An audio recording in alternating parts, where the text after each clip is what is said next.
What's going on, guys? This is a entry to Chill Pilgrim's 200 subs giveaway.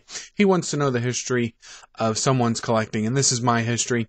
I was born in 1992, kind of the golden age of VHS. They weren't very old, but they weren't very new. It's kind of like they were just getting in their prime.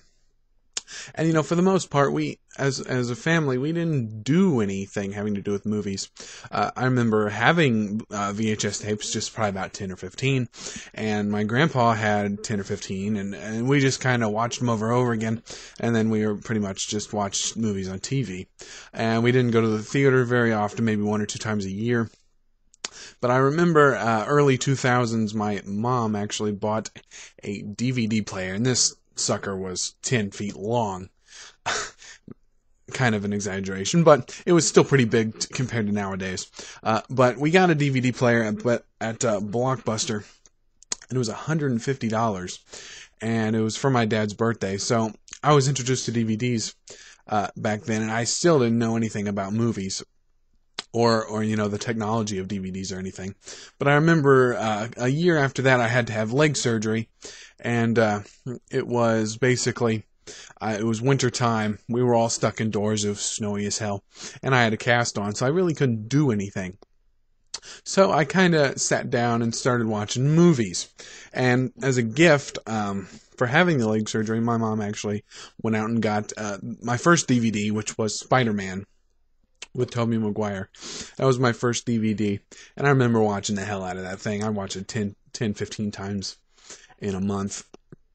And then slowly but surely, I kind of started, after, rehab, I kind of started going out and looking for DVDs, used shops. I started going and, just looking for good deals on stuff I'd never seen before. And probably back in 2007, I discovered my cousin introduced me to a shop, a used store, called Disc Replay in Greenwood, Indiana. It is a great store, DVDs and Blu-rays and games. They didn't have Blu-rays back then, but when I started going there, they had DVDs for $5 a pop, and that was cheap. It's still cheap now. And they always had a running deal. If you bought 5, you got 1 free. So you got 6 DVDs. And every time I went there, I would get 6 DVDs every time, and slowly but surely my collection started growing. And we finally got internet in 2007, which is a little late. But I started looking on Amazon and stuff like that for just good deals. I started scouring Rotten Tomatoes, looking for any movies I think I'd like to watch. And slowly but surely my collection started growing. And then in 2009, I believe, my brother bought a 55-inch LCD TV. And he had a PlayStation 3, and back then, I was a huge skeptic of Blu-ray. I thought it was just probably a gimmick, probably what people thought of DVD when it first came out, but I was a huge skeptic of Blu-ray. I thought, man, what Blu-ray, what's this?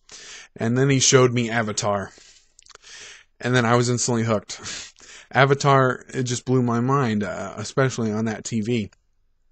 So the next coming year, it was December of 2009, a little past Christmas. So in March of 2010, I bought a PlayStation 3, and it's a long story, but my brother helped me pay for a PlayStation 3, and then in May was my birthday, and I got my first 3 Blu-rays, which were Avatar, Taken with Liam Neeson, which is a great movie, by the way, and Edward Scissorhands. So those were my first 3 Blu-rays, and ever since then I've just been, going to Disc Replay once a week, searching Amazon, going to the theater more and more.